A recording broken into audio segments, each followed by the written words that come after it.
First, I want to say I'm enjoying watching Esther Abraham demonstrate their stability while the boat is having quite a dance.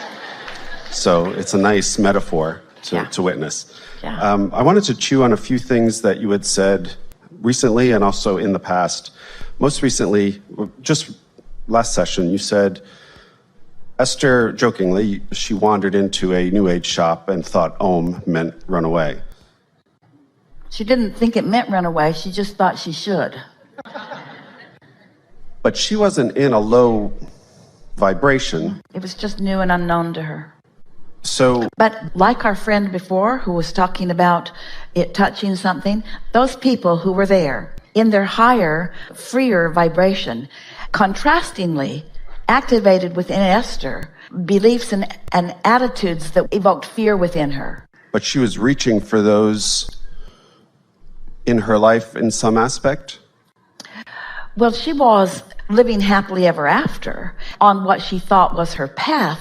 That just did not feel like her path. If she had known where she was headed, she would have made sure she didn't get here because of the beliefs that surrounded her. In other words, this is a perfect conversation to have on the heels of the conversation we just had, isn't it?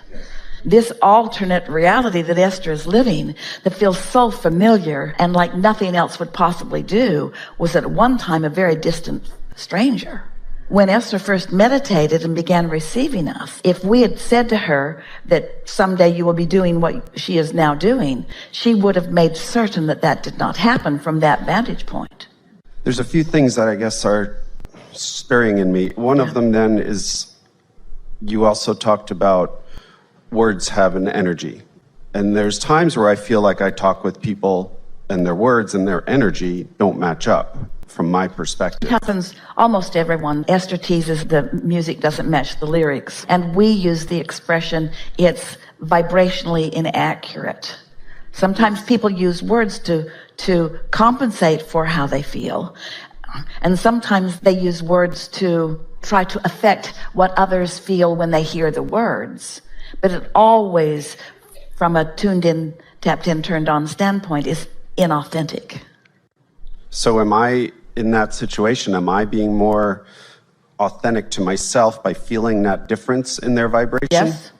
And are they being authentic to themselves by using words that they hope maybe will match a vibration that they don't yet feel? Well, let's go back to what we were saying earlier. Everyone's just doing the best they can do from wherever they are. And so rather than try to sort it out in this way, instead imagine having awakened and you're in alignment and you're feeling great, and now you're having a conversation with someone and you can feel that they don't really mean what they're saying, that they're not sure-footed in it, but you're having a step 5 moment, and so you have one intention and one intention only, and that is to inspire their connection so that their words and their music do match. And what if I don't feel like doing that? If you don't feel like doing that, then you are a perfect match to them and you belong together. You've attracted each other from that basis of tuning rather than from this basis of tuning.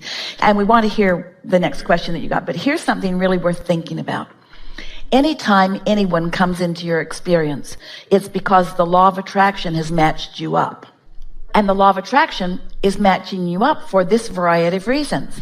You might be flying high and they might be too, and that's why you matched up. You might have a strong answer to a strong question, and you might be the answer and they might be the question, and that's why you matched up.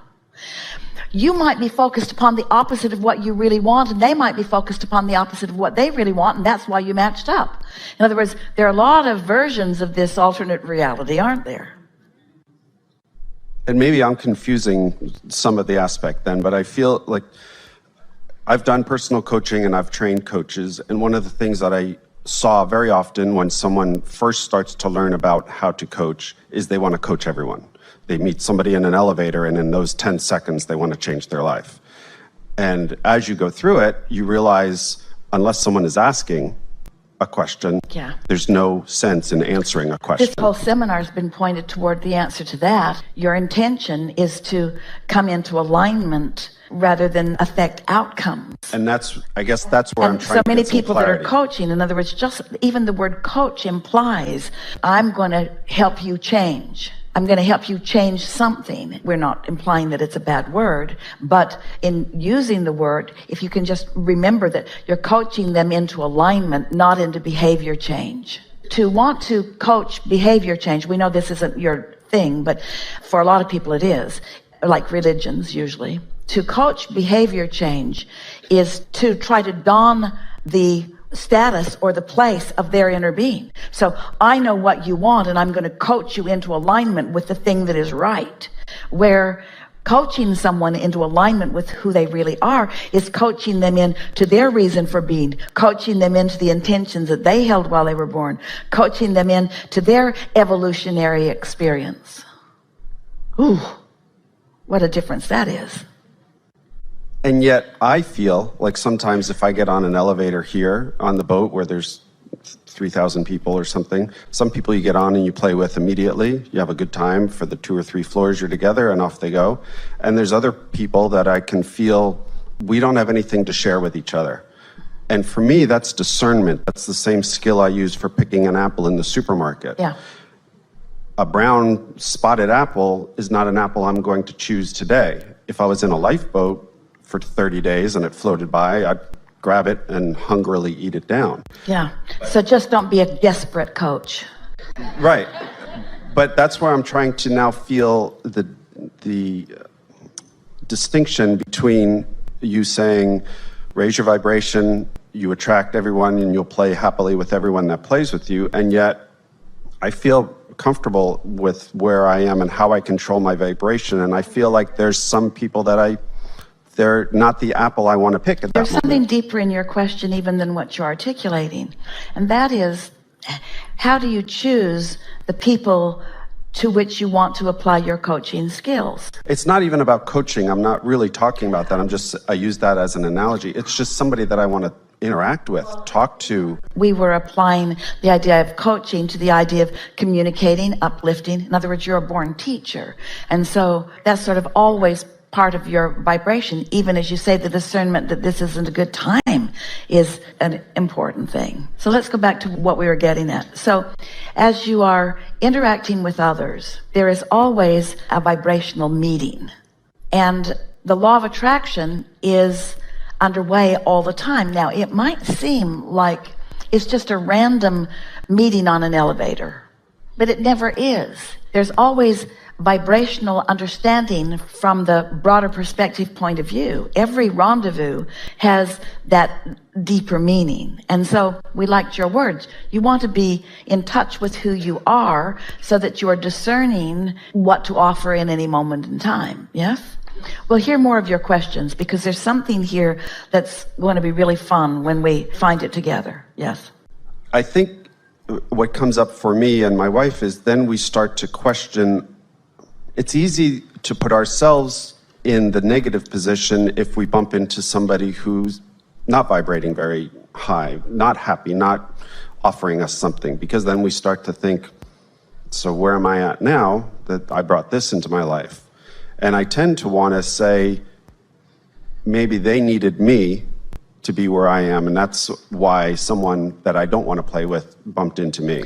Well, that is always the attitude that we would have about every rendezvous, is that, first of all, nothing is ever going wrong, and it is always working out for me. And since I am a teacher, and it is working out for me, then it is working out for them as well. This is where learning behaviors doesn't leave you in as effective a place as being intuitive to a situation. And being intuitive to a situation is all about that practiced alignment, and sort of where we started this gathering a few days ago, the personal acknowledgement of what influence I'm under. And so as more and more you acknowledge that you are under the influence of source, or at least you know the difference between when you are and you aren't, so that you're not robotically or in a methodology going through the motions of something. Instead, you allow most of your actions to be inspired actions. And then what that leads to is more of an understanding of every rendezvous. Esther had a recent experience of something that she knew that she had an off vibration when she moved forward. And then we're not wanting to get too involved in the details of this. So let us find a way of describing this, because it was a very meaningful experience for Esther. So she knew she was off and she took action anyway, because the situation was immediate and she can always take a path of least resistance. So what we're getting at, and we think it's what you're reaching for too, is if I think I'm taking the path of least resistance, and then I think I'm taking the path of least resistance, and then I think I'm taking the path of least resistance, am I on a path that's going to lead to no resistance? Contemplate that. Well, seems logical. The path of least resistance should lead to no resistance. But it also seems logical that if I've got resistance and I'm taking action from knowing I've got resistance, that shouldn't it get bigger? This is sort of where your confusion is happening, you and Esther too. Because if you don't decide that you're going to first make very sure that you're under the influence of source before you follow any impulse, then your impulses could lead you further and further from what you really want, because law of attraction is going to give you what you are actively vibrating. Did we answer that in a way that you could hear it? It's deep. I did, and I yet feel like my question is going slightly different. All right, let's hear it. We have plenty of time, and you're right on something. I'll state it from my perspective, what I think is how I live. Before you go further, we want to say to you, you are a really good coach. Before you go further, we want to say to you that your intent for uplifting is very obvious to us. Let us say to you that everybody who comes to you from their inner being's point of view wants to know what you want, but they have varying degrees of resistance. And that's what you and your mate are acknowledging, is sometimes they come and they don't seem ready. It's like their inner being dragged them to you, and they're not ready to hear what you have to say. And I don't say it because I sense, and we sense, all the better, that they aren't really ready. All the better. So what is the obvious thing to do under those conditions? If their inner being dragged them to you and they're not ready to hear what you have to say, what's your purpose for being there? To thrive in their face. Okay. To be joyful in front of them, to be tuned in, tapped in, turned on, to be high on life, to be exhilarated to be alive. Not to ask them to do anything. You just demonstrate your own alignment. That's why their inner being brought them to you. Now let's take this a little further. So that means there are vibrational attributes of a problem that somehow match up the vibrational attributes of the solution, because it's the same stick, yes? The fact that you're on the same stick, you're thriving and they're not, you're prosperous and they're not, whatever, you're healthy and they're not, doesn't matter. It's the same stick. And so the law of attraction brings you together because there is a vibrational sameness on that stick. The question is, which end of the stick is going to dominate? And everything that we've been talking about in these days that we've been together is you being able to maintain your end of the stick while you're viewing their problem. And that's what the difference between a step 1 moment and a step 5 moment is that when you're tuned to it really often, and there they are, you're together because you've got the same stick going on, and you know something that they want to know, or even vice versa. But your intention has been for a while, you got out there ahead of it even before you met them, to be in vibrational alignment with who you really are. And so there they are, and they're not ready for your words, but maybe they are. There might be some inspiration that flows from you, and it might just be the playfulness that you have with each other, or your zest for life. And that's usually what'll happen. There might be one exploratory statement or one insight, and if it's met with resistance or confusion, okay. it's not worth pursuing at that point. Yeah. Okay, I think I feel good with that. Just the word pursuing is worth considering, because you live in an attraction-based universe. And in an attraction-based universe, you need never pursue anything. Just establish a vibration that is steady, and what matches it will come to you. Yeah. Okay. Thank you. Good.